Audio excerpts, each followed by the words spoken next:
Welcome दोस्तों, मैं अमोल का सर आपका स्वागत करता हूं। दोस्तों, आप लोग सोच रहे होंगे कि सर हम 11th वालों को तो प्रमोट कर दिया गया है, फिर आप ये लेक्चर्स लेके क्यों आ गए।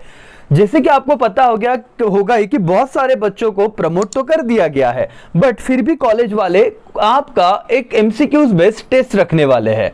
और मुझे ये लगता है दिल से कि जिस बच्चे ने साल भर एसपी पढ़ा ही नहीं होगा, बराबर वो एमसीक्यूज कैसे मतलब लिख पाएगा सर। बट ऑब्वियस एक तो सहारा गूगल का हमें होता ही है, और ऑनलाइन है तो आधे बच्चों को तो यही रिलीफ मिल गया, सर टेंशन तो है नहीं हमको, गूगल बाबा जिंदाबाद, बराबर। लेकिन ढूंढने के लिए भी तो थोड़ा कंसेप्चुअल अंडरस्टैंडिंग चाहिए, यस और नो। तो दोस्तों, ये क्विक रिवीजन में मैं क्या करने वाला हूं, आप लोगों के जितने भी चैप्टर्स है, फिलहाल जितना मुझे टाइम मिल रहा है, आज मैं चैप्टर नंबर 3 से शुरुआत करता हूं 11th एसपी के, जिसका नाम है formation of company.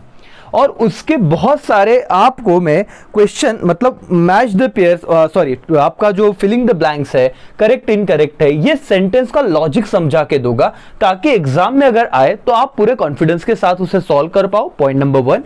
And purpose number 2 ये है कि आपको एक नॉलेज मिले और उस नॉलेज के साथ आप 12th में जाओ।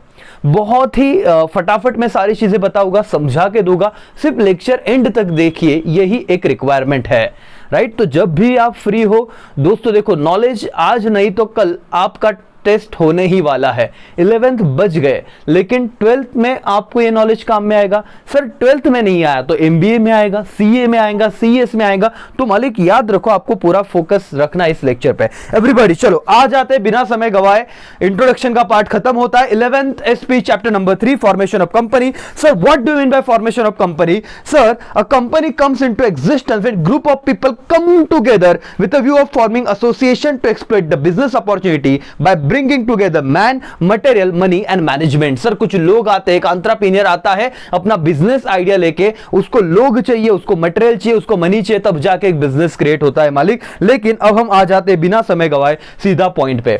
सर पहला क्वेश्चन क्या होगा, सबका कंसंट्रेशन मुझे फुल चाहिए। Company is a dash dash person, human being, natural और आर्टिफिशियल। तो आंसर इज आर्टिफिशियल पर्सन। सवाल ये आएगा सर आर्टिफिशियल पर्सन मतलब क्या? आर्टिफिशियल का मतलब ये होता है created by law. Artificial person मतलब क्या? Created by law. लॉ के थ्रू क्रिएट हुआ कंपनी एक पर्सन है। आपने अकाउंट्स में देखा रहेगा, नेचुरल पर्सन रहता है, रिप्रेजेंटेटिव पर्सनल अकाउंट रहता है, सुना है, और एक आर्टिफिशियल मतलब होता है कि उसमें आता है कि भाई क्रिएटेड बाय लॉ, और नेचुरल पर्सन जो हम बाय बर्थ आए हुए हैं, राइट। ओके सर, नाउ दूसरा देखते हैं। Dash dash are the person who undertake the process of formation of company. ऐसे कौन से लोग हैं जो कंपनी के फॉर्मेशन में काम करते हैं? तो आंसर इज मालिक प्रमोटर। आंसर डायरेक्टर नहीं रहेगा, बाद में कंपनी चलाते हैं, राइट। रजिस्ट्रार ऑफ कंपनी वो भी नहीं रहेगा, वो कंपनी चलाने की परमिशन देते हैं। लेकिन प्रमोटर वो लोग हैं जो प्रोसेस को, कंपनी फॉर्म करने के प्रोसेस में पूरी तरीके से अंडरटेक करते हैं। MCQs number 3। A dash dash person need minimum 2 और मोर मेंबर। डैश डैश कंपनी, देखो दोस्तों वैसे 3 तरह की कंपनी होती है, public company, private company, 1 person company. चलो प्राइवेट कंपनी में मिनिमम 2 और मैक्सिमम 2 से ज्यादा लोग रहे तो भी चलता है। 2 और मोर पर्सन चाहिए रजिस्ट्रेशन के लिए, मैक्सिमम की बातें छोड़ दो, लेकिन मिनिमम 2 और मोर पर्सन चाहिए। पब्लिक लिमिटेड कंपनी के लिए मिनिमम 7 और ज्यादा लोग चाहिए, और 1 पर्सन के लिए तो 1 पर्सन रहा तो भी चलेगा। तो क्या था, कौन सी कंपनी है जिसको मिनिमम 2 मेंबर्स लेंगे? आंसर सीधा आपके सामने आ जाता है, प्राइवेट। अच्छा, public company there must be कितने मेंबर चाहिए? मिनिमम मालिक 7 मेंबर। समझ में आ रहा है? ये पहले मैंने बताया, लॉजिक क्लियर रखना। प्राइवेट कंपनी के लिए मिनिमम 2, पब्लिक के लिए मिनिमम 7 मेंबर तो चाहिए ही। 2 तरह के डॉक्यूमेंट होते हैं, एक का नाम होता है मेमोरेंडम ऑफ एसोसिएशन, एक का नाम होता है article of association. Sir memorandum of association company का एक कॉन्स्टिट्यूशन है, ऐसे समझो। कंपनी क्या करेगा, कंपनी क्या है, कंपनी का ऑब्जेक्टिव क्या है, कंपनी मतलब कि सारी बातें, मेन बातें उस मेमोरेंडम ऑफ एसोसिएशन में लिखी होती है। क्या एमसीक्यूज है? A document which state the aim and objective of the company, it is called dash dash. Sir सबसे इंपॉर्टेंट है मेमोरेंडम ऑफ एसोसिएशन। क्या रहेगा आंसर? मेमोरेंडम ऑफ एसोसिएशन, जो कंपनी के ऑब्जेक्टिव को डिफाइन करता है। Then after dash dash refers to contract enter into by promoter on behalf of the propose company. Sir उससे क्या कहेंगे? प्री इनकॉर्पोरेशन और प्रिलिमिनरी कॉन्ट्रैक्ट, अंडरलाइन कर देना। प्री इनकॉर्पोरेशन कॉन्ट्रैक्ट और preliminary contract refers to contract enter by promoter on behalf of what? जो propose company, मतलब अब तक जो बना नहीं है, जो बनने वाला कंपनी, उसे क्या कहते हैं? Propose company. Sir okay, point number 7। Immediately after incorporation of company the dash dash take charge on the management of the company. कौन? देखो कंपनी बनने तक प्रमोटर थे, जैसे ही कंपनी बन गई तो कौन चार्ज ले लेगा? बोर्ड ऑफ डायरेक्टर मालिक। कौन? Board of director. अंडरलाइन करो, आंसर इज सी। क्या? Board of director. दोस्तों ये पीडीएफ अगर चाहिए तो हमारा टेलीग्राम चैनल है अमूर कासार सेकेसी, वहां पे जाओ, आपको ये पीडीएफ मिल जाएगा, बराबर। लेकिन अच्छे से पढ़ाई करो, 11वीं पास हो गए या प्रमोट हो जाओगे, एमसीक्यूज ऐसे ही कुछ तो पूछने वाले हैं, लेकिन आपके एक बार ये एमसीक्यूज हो गए तो अलग कॉन्फिडेंस रहेगा करके, ठीक है। यस, चलो। Director must have dash dash, कौन सा नंबर सर? पैन नंबर, डिन नंबर के सिन नंबर? तो आंसर इज डिन नंबर, डायरेक्टर आइडेंटिफिकेशन नंबर होता है। जो देखो कंपनी होने के बाद कौन अपॉइंट होता है? बन जाने के बाद डायरेक्टर अपॉइंट होगा, बोर्ड ऑफ डायरेक्टर। उनके पास कंपलसरी क्या चाहिए? डिन नंबर चाहिए, डायरेक्टर आइडेंटिफिकेशन नंबर। तो answer is DIN. Dash dash administer as a companies act 2013, क्या? MCA, right. एमसीए जो सोसाइटी एडमिनिस्टर कंपनीज एक्ट 2013 के हिसाब से होगा। CRC will give it approval for the propose name and reserve the name for period dash dash day for the date of application. कितने दिन? 20 दिन तक वो रिजर्व रहेगा। आपको 2-3 नाम देने पड़ते हैं और वो उसमें से जो अवेलेबल नाम है आपको अलर्ट कर देगी, लेकिन रिजर्व कितना रखेगी? 20 डेज के लिए।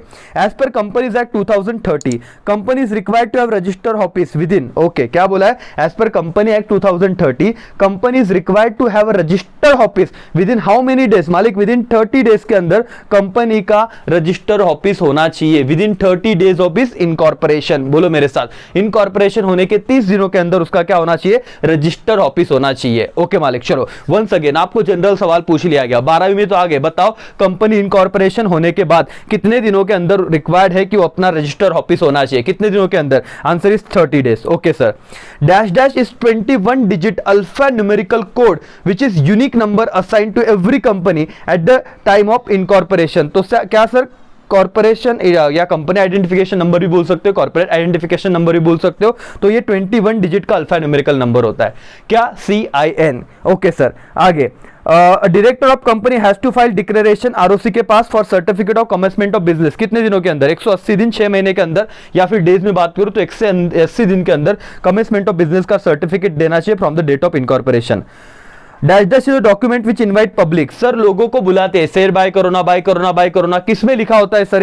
ये आर्टिकल आपके प्रोस्पेक्टस में ये चीज लिखी होती है, जिससे आप लोग क्या करते हैं? इनवाइट करते हो पब्लिक को कि वो क्या करे? शेयर खरीद ले। ओके, आपके 14 यहां पे मैंने क्या करा कि 14 आपके फिलिंग द ब्लैंक्स हो गए। चांसेस है कि वहां से आपको एक आधा क्वेश्चन आपके पेपर में आ जाए। चलो, डॉक्यूमेंट जो इनवाइट करते हैं हम लोग, बाय और शेयर, उसको क्या कहते हैं मालिक? प्रोस्पेक्टस। ओके चलो आगे बढ़ते हैं। सर और मैडम आई होप आपको समझ रहा है, बहुत हम फास्ट मैं बता रहा हूं, बट उम्मीद है कि आपको समझे। Okay, one word, the term which mean register company as per the provision of the companies act.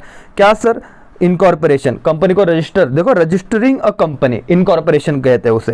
Person who undertake necessary step to set up company, promoter कहते हैं। जो बंदा सब इंपॉर्टेंट स्टेप को अंडरटेक करता है, कंप्लीट करता है कंपनी को सेटअप करने के लिए, it is called promoter. Term which refers to contract enter into by promoter with third party on behalf of the proposed company, that is a preliminary। तो proposed company आया तो याद रखना क्या? preliminary contract रहेगा, ऊपर भी देखा था हमने। बर्थ सर्टिफिकेट ऑफ कंपनी, वाह सर, इंडिविजुअल का बर्थ सर्टिफिकेट होता है, वैसे कंपनी का बर्थ सर्टिफिकेट होता है, उसे क्या कहते हैं? Certificate of incorporation. जो बर्थ सर्टिफिकेट ऑफ कंपनी, उसे क्या कहते हैं? Certificate of incorporation. Very good sir. Unique 8 digit identification number allotted to person to be appointed as a director of company, उसे डायरेक्टर आइडेंटिफिकेशन नंबर कहते हैं। तो दो बातें हो गई। डीन कितने नंबर का होता है? 8 डिजिट्स का। कितने डिजिट का होता है? 8 डिजिट्स का। तो 8 डिजिट आइडेंटिफिकेशन नंबर जो अलॉट किया जाता है बोर्ड ऑफ डायरेक्टर को, उसे क्या कहते हैं? डिन कहते हैं, director identification number.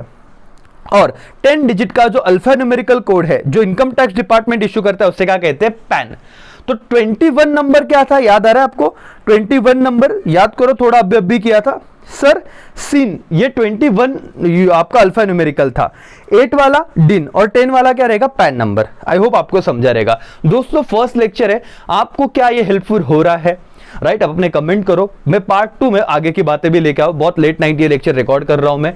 I hope आपको ये समझ रहा होगा, थोड़ा बहुत हेल्प हो रहा होगा। मैं सारी चीजें डिटेल में नहीं पढ़ा रहा हूँ। जब रेगुलर क्लास होते हैं तो सारा कंसेप्चुअल पार्ट होता है, कंपनी कैसे आई, पूरा एक सिनारियो आपको बताया जाता है, आपके सामने रखा जाता है। बट इस केस में कम टाइम होने की वजह से मैं फटाफट बता रहा हूँ। नेक्स्ट पार्ट में हम आएंगे, आगे की बातें करेंगे। आई होप ये लेक्चर्स आपको यूजफुल बने रहे। ठीक है, मिलते हैं नेक्स्ट लेक्चर में, तब तक के लिए बाय बाय, टेक केयर, जय हिंद, जय भारत।